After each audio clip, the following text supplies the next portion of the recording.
Programa de Radio Bolivariana de la Universidad Pontificia Bolivariana, Medellín, Colombia. De escritor fantasma a escritor visible. Georg Klein, Alemania, hoy en Literatura para Oír.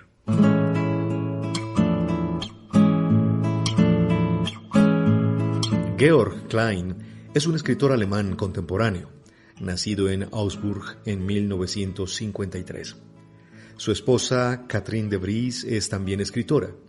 Klein trabajó durante muchos años como escritor fantasma, oficio que en español peninsular se denomina negro literario, lo que implica que es contratado por un autor o empresa para realizar un texto que se atribuye al contratante y por el cual el escritor no recibe ningún reconocimiento público. Después de mucho tiempo, Klein se hizo visible con su novela Barbarossa y ha sido reconocido con los premios del estado de Baja Sajonia, el de la Feria del Libro de Leipzig y el premio Hermanos Grimm de la ciudad de Hanau. A pesar de que su trabajo no ha sido traducido al español, les ofrecemos en Literatura para Oír un par de textos traducidos para nuestros oyentes de sus versiones en inglés. El primero, un cuento con un encuentro inesperado con un famoso convaleciente de su libro La lógica de la dulzura de 2010.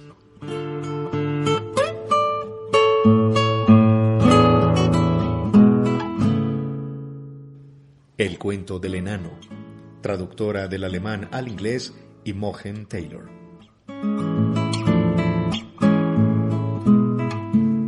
Detrás del biombo, detrás de su hule y su marco de madera de sauce blanqueada, yace un hombre, su cabeza canosa a un brazo de distancia por debajo del botón de un timbre para llamar. En la noche en la que ocurren los hechos de esta anécdota, él es un hombre de más de 60 años, ya muy conocido y pronto será famoso, un hombre que hoy, mucho después de su muerte, sigue cosechando elogios, y en esta cálida tarde de primavera en Viena, es un hombre que ha salido directamente del quirófano. Resopla suavemente. Sabe que más tarde en la noche, después de 3 o 4 horas de descanso, será entregado al cuidado de su familia. No le preocupa ni le ofende que haya sido depositado temporalmente aquí, que esté tendido en un cuarto de depósito. Sabe, por su propio trabajo, cómo son los hospitales y que los privilegios suelen contar poco cuando hay que tratar algo de forma rápida y eficaz. Su permanencia aquí es una consecuencia directa de la cirugía ambulatoria. Él mismo había insistido en que lo llevaran a casa en automóvil lo antes posible después de la operación. Resopla, tose y traga sangre fresca. Es sangre de la herida que ha sido cortada profundamente en su boca. Un profesor con el que tiene una relación amistosa, un hombre en quien confía, un veterano en cirugía general, le ha quitado un bulto causado por los cigarros puros que tanto le gustan. El crecimiento se extendió más en el tejido de lo que se suponía al principio. También parece que este maestro del bisturí había calculado mal los efectos de cortar tan profundo. Lastimosamente, debilitado por la pérdida de sangre y próximo a desmayarse, el paciente abandonado empieza a comprender la gravedad de su situación. Porque él mismo es médico, un profesor. El sangrado pone en peligro la vida. En un verdadero acto de voluntad, en un último estallido de fuerza, el paciente lucha por levantar su brazo derecho, mueve sus dedos torpes por la pared brillante, encuentra la campana, presiona el botón de baquelita. Pero el timbre está muerto. La lengua de hojalata, que debería hacer la conexión entre los cables, se había partido en 2 el día anterior, cuando otro hombre, depositado aquí, pulsó la alarma. Ese otro hombre, un extraño para nosotros, fue atendido en cuestión de segundos, pero nuestro principal caso de emergencia permanece en silencio mientras su sangre vital se derrama peligrosamente por su faringe. Su garganta, demasiado débil para gritar, solo puede tragar lo suficientemente rápido. Se asfixiará o se desangrará hasta morir.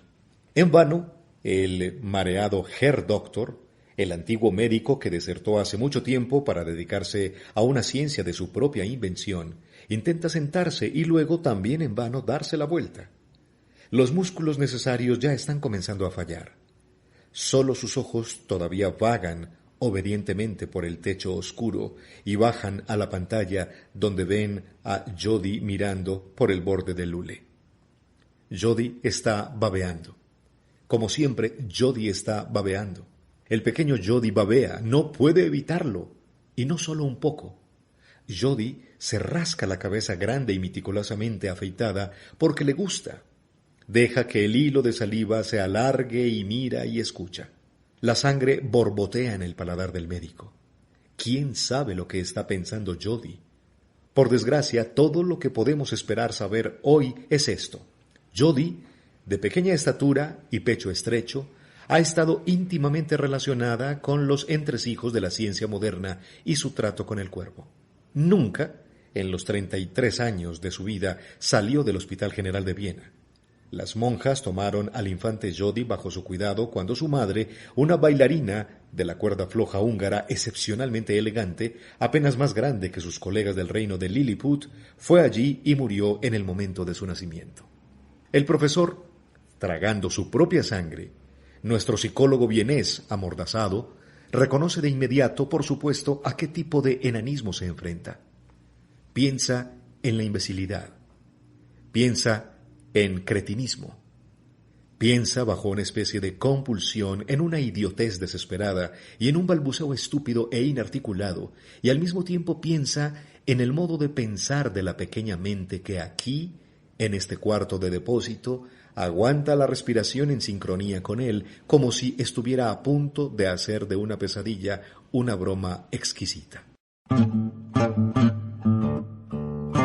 El cuarto de reblujo es dominio de Jodie.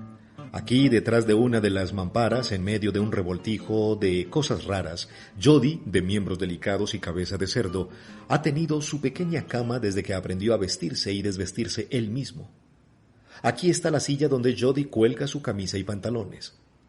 Aquí, en su base bellamente curvada, está el cuenco de agua donde se lava los mocos de su naricita y el goteo de sus labios mudos todas las noches.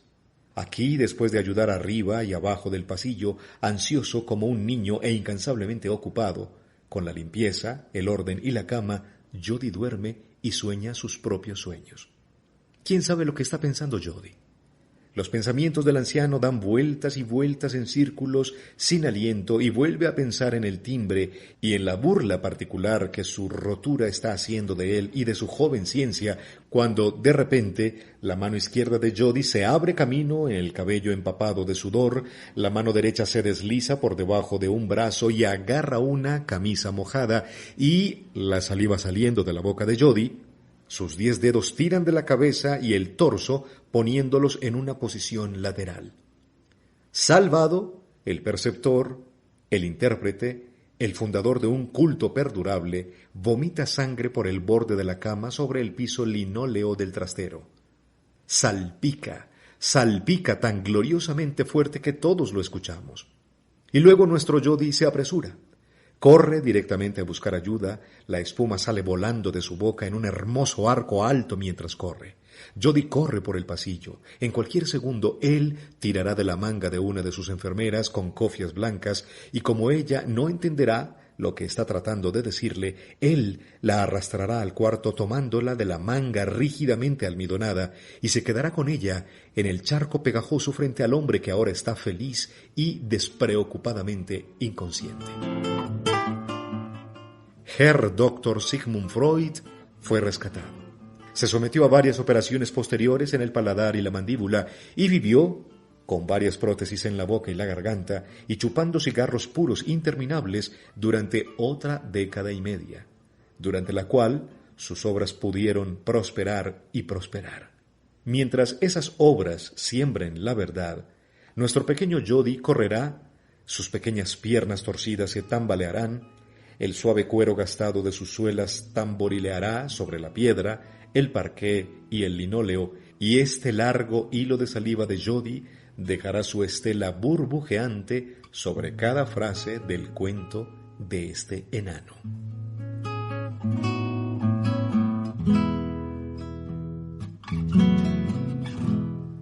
En septiembre de 2012, Klein fue el orador principal en la Conferencia Mundial de Escritores en Berlín. Aquí sus reflexiones, no exentas de amarga sinceridad y humor, traducidas de su transcripción al inglés. El futuro de la novela. Comenzaré haciendo una confesión. Me gustan las novelas cuando sus autores ya han muerto. Encuentro placentero sostener una novela en mis manos cuando su autor ya no está entre nosotros. La simpatía espontánea que siento tanto por el texto como por el escritor es incluso un poco más sentida si el libro ya está agotado. Si tuviera que conseguirlo de segunda mano de uno de esos dudosos distribuidores en línea que ofrecen copias como nuevas tan baratas que el costo de entrega excede del que ahora no es más que costo simbólico del libro en sí. Siempre leo hasta el final una novela que se ha vuelto tan barata con el tiempo. Siento una obligación casi personal de hacerlo. Sigo avanzando hacia la última página, incluso si realmente no puede seducirme y empujar mis límites, y ello incluso si empiezo a sospechar que nunca, ni siquiera cuando se escribió, fue un buen libro. Luego lo meto en la papelera junto con los periódicos de los últimos días. Es un poco como derrumbar a una momia que se exhibió de manera indigna y durante demasiado tiempo en un museo. El recuerdo de esta buena acción es el último futuro que, al menos por un rato, compartiremos. Sé que este sentimiento tiene algo que ver con la forma en la que imagino el pasado de la novela. Si no me alejo de una sensación megalómana de vértigo, puedo imaginar brevemente la totalidad de todas las novelas jamás escritas. Miles y miles de manuscritos, de los cuales muchos, presumiblemente solo una minoría, pero aún un poderoso anfitrión, se han convertido en libros que permanecen un tiempo en bibliotecas o son recordados de otra forma hasta que también desaparecen en tierra de nadie. La historia de la literatura intenta controlar este vórtice del tiempo. Donde hay realmente una vorágine retorcida de producción y destrucción, afirma reconocer una linealidad estable. Comienzos, desarrollo, oposición y ganancia. A veces algo nuevo, incluso mejor. Progreso sin fin. La historia de la novela, al menos la historia de la novela europea, se convierte entonces en un árbol cuyo crecimiento supuestamente podemos reconstruir. Este roble surge del suelo fértil de formas narrativas más antiguas. En algún momento, un árbol joven emerge del épico matorral. La madera del tronco se hace más fuerte y dura. Gradualmente, el árbol toma conciencia de la tradición de la que hace parte, pero también de las posibilidades no realizadas. Cultivado, majestuoso y orgulloso, se bifurca en poderosas ramas. Sus ramitas más jóvenes se acercan más a la luz, hacia nuevos tipos de escritura aún no explorados. Me gusta esta ilusión. Disfruto la idea de poder saber qué es viejo y qué es nuevo, y que entiendo cómo lo nuevo surge de lo viejo.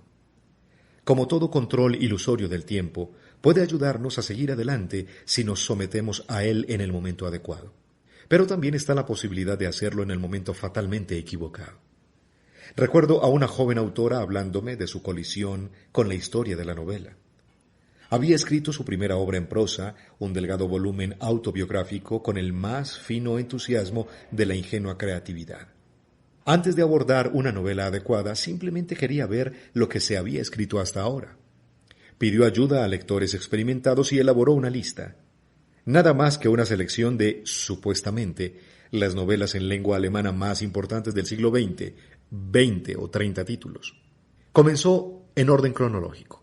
Lo que había sido concebido como un juego instructivo se convirtió en una pesadilla.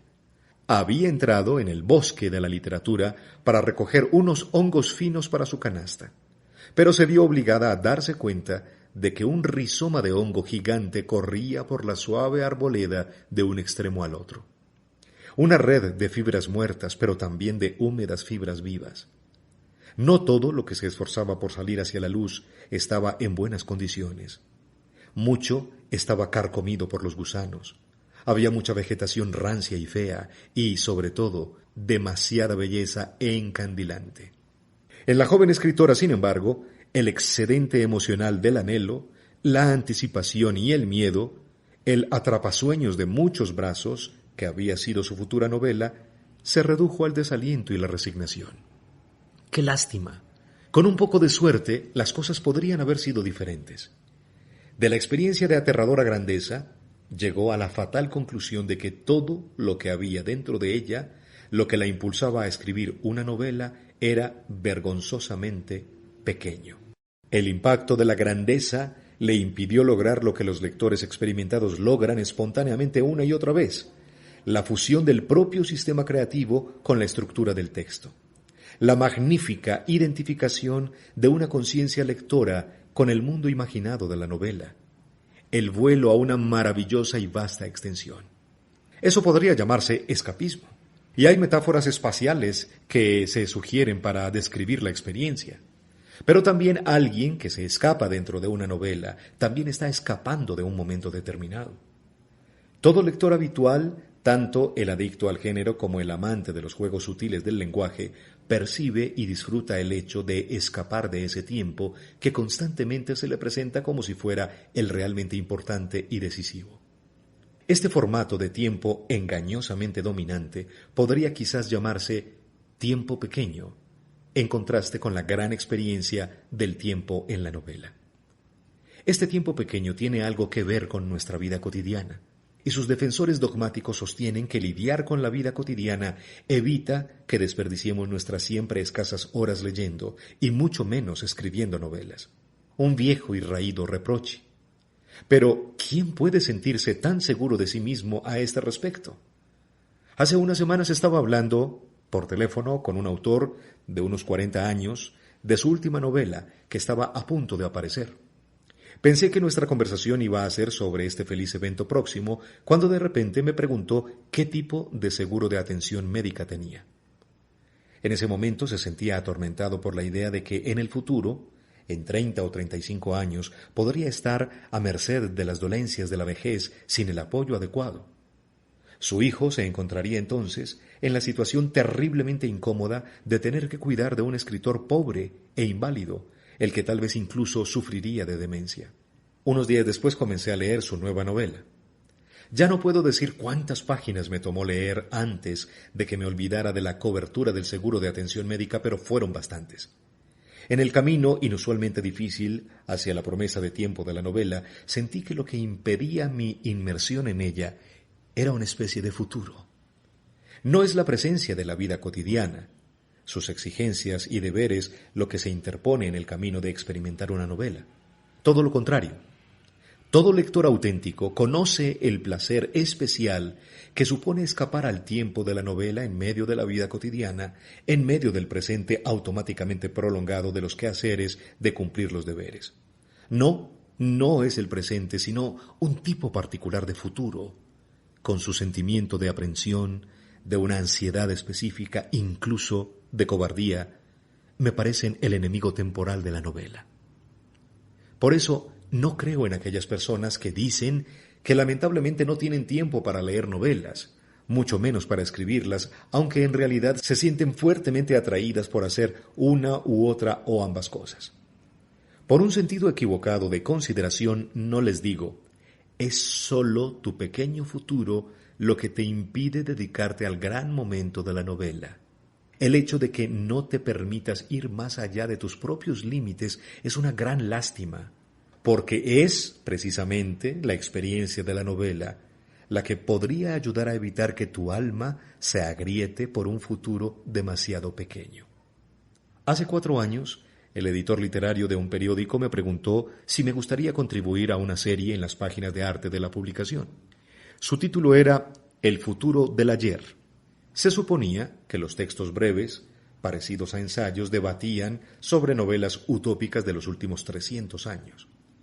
La idea me cautivó mucho porque tenía muchas ganas de volver a familiarizarme con los textos que había leído por primera vez décadas atrás. La mayoría de los títulos que me vinieron a la mente involuntariamente fueron las llamadas novelas de ciencia ficción de la segunda mitad del siglo XX. Afortunadamente, el editor no esperaba que yo considerara si contenían pronósticos que posteriormente se habrían hecho realidad en la tecnología, la política o la sociedad. Solo las actitudes baratas de sabelotodo de los nacidos demasiado tiempo después se lanzarían a estas novelas para explicar que hablaban de artilugios, órdenes sociales y formas de gobierno que no se han convertido, o tal vez incluso sí lo han hecho, en la realidad contemporánea. De hecho, no sentí en lo más mínimo que el entorno tecnológico, social o político que me rodeaba hubiera sido el futuro de estas novelas. Dudaba que estos autores, como miembros de alguna unidad especial literario-militar equipada con miras telescópicas y punteros láser, hubieran apuntado a nuestro siglo XXI. Es cierto que como género literario, la mayoría de estos libros habían satisfecho en algunos aspectos formales las expectativas de los lectores de esa tipología. Probablemente el vano deseo de predecir algo que aún podría hacerse realidad durante la vida del autor había jugado un papel limitado en la escritura. Pero esta ambición pronóstica se había evaporado del espacio de la lectura como un perfume inicialmente abrumador, pero en última instancia fugaz. Qué liberador es adentrarse en las visiones apocalípticas de estas novelas sin que la posible guerra nuclear entre la Unión de Repúblicas Socialistas Soviéticas y los Estados Unidos se meta en la mente. Qué fascinante apertura el fantasear con un ciberespacio ficticio y su matriz oscura sin tener que ver este sistema ficticio y su mundo como representantes de la Internet de ayer o de hoy. Qué bueno no ser la posteridad de estas novelas.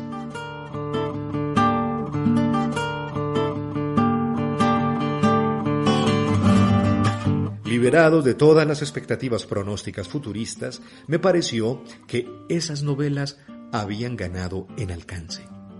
Y mi lectura se benefició más que de una manera futurológica del carácter de nuestro mundo compartido contemporáneo.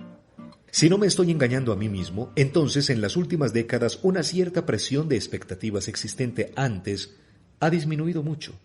La novela ya no tiene que proporcionar el hilo conductor que une un pasado históricamente domesticado con un presente comprendido críticamente, una cadena de nudos mediante los cuales se supone que uno siente el camino hacia el futuro que ya se avecina. Sé que hay fenómenos que distraen de esta liberación de la novela. Incluso cuando escribo, a menudo no me siento tan libre como lo es la novela actual. Los demonios del pequeño tiempo saben todo acerca de mi timidez y regularmente me llevan a la tentación. No hace tanto tiempo que me llamó una agencia que vela por el avance de los medios y el futuro público de sus clientes. Un joven muy enérgico fue al grano de inmediato. Habían escuchado que mis textos en prosa tenían una interesante cercanía con la ciencia y la tecnología. Habían leído muestras aleatorias. Yo era el hombre indicado. Un cliente importante, un conocido científico alemán, personificado en la vanguardia del progreso médico-biológico, buscaba a alguien que pudiera relatar de manera atractiva lo que su equipo de investigación había descubierto y que estaba a punto de causar sensación. Debía mirar inmediatamente la entrada de Wikipedia del cliente. Mi agencia literaria lo había puesto al día. El artículo de Wikipedia era muy largo, bastante bien escrito y lo suficientemente fácil como para que con mis conocimientos bioquímicos y médicos pudiera seguirlo. Todo estaba escrito con habilidad y destreza. ¿Qué podía esperar de mí esta autoridad establecida y eminente? El futuro se reveló rápidamente. El libro planeado debería ser un éxito en ventas, es decir, un éxito con cifras de ventas en el rango de los 6 dígitos. Le pedí ejemplos y mi interlocutor los tenía ya al alcance de la mano. Para mi sorpresa, estos incluían no solo libros populares de no ficción, sino también ficción de baja categoría. Como profesional, sin duda apreciaría de inmediato que el futuro evidentemente residía en la fusión de temas científicos actualizados con formas narrativas de presentación. Quedaba poco tiempo. Sería mejor si pudiera proporcionar una muestra por escrito lo antes posible. Un capítulo introductorio. Ya se había preparado el material de referencia pertinente. Mientras tanto, sé lo que debería haber respondido. Estás equivocado. No soy un proveedor experto de servicios narrativos. No soy un experto en absoluto. Soy un aficionado muy tenaz en el campo de experimentar a lo grande. No creo en el progreso continuo de la ciencia. Creo que las ciencias naturales, especialmente la medicina, son, al igual que la literatura, una vorágine de producción y aniquilación. En consecuencia, al igual que muchos autores, amo a los médicos como figuras literarias. Dudo que los últimos equipos y enfoques sean siempre mejores que las máquinas de ayer y los procedimientos abandonados. Ciertamente puedo ver que hay un cambio, pero también creo que la mayor parte de lo que encontramos como nuevo es una variación sorprendente y una combinación de elementos antiguos, más o menos recordados o incluso bastante olvidados. Disfruto del fenómeno de la novedad, como un sentimiento vigorizante, como una agitación hormonal, pero estoy lejos de querer convertir lo nuevo en un fetiche óseo. Probablemente no compraría el libro que se supone que debo escribir para ti. Y si lo obtuviera como regalo y comenzara a leerlo por curiosidad, probablemente me aburriría hasta la muerte. De las muchas formas de futuro, de las expectativas, anhelos, temores de los que he sido víctima hasta ahora, el futuro que tienes en mente es uno de los más inhibidores. Si llegara a ser dominante, esta obsesión por el futuro canibalizaría todo lo que encuentro esperanzador sobre la escritura.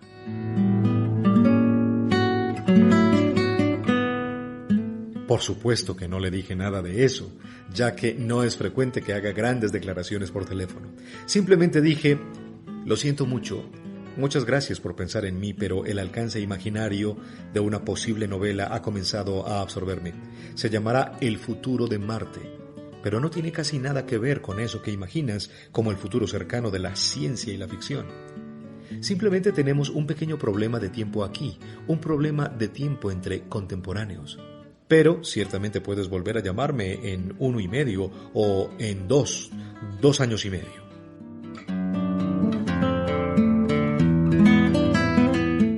Ese plazo ya se acabó, ese futuro se acabó. El joven nervioso nunca volvió a llamarme. Terminé mi novela en junio de este año. El libro, en el que se suponía que debía colaborar como escritor fantasma, fue escrito considerablemente más rápido. Nunca se convirtió en un éxito en ventas. Ahora se pueden comprar copias en línea por 99 centavos más gastos de envío. Me temo que la experiencia del gran tiempo puede volvernos arrogantes hacia otras formas de la experiencia del tiempo. Quizás debería ordenar una copia y leerla hasta el final lo más lenta y devotamente posible, y luego también dejar descansar esta momia narrativa de una manera apropiadamente digna.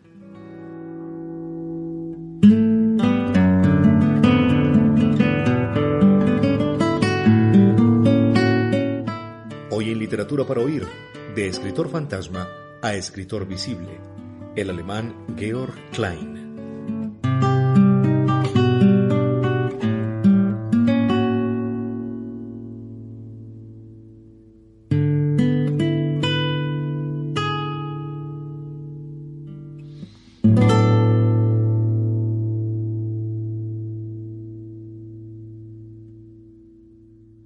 Programa de Radio Bolivariana de la Universidad Pontificia Bolivariana, Medellín, Colombia.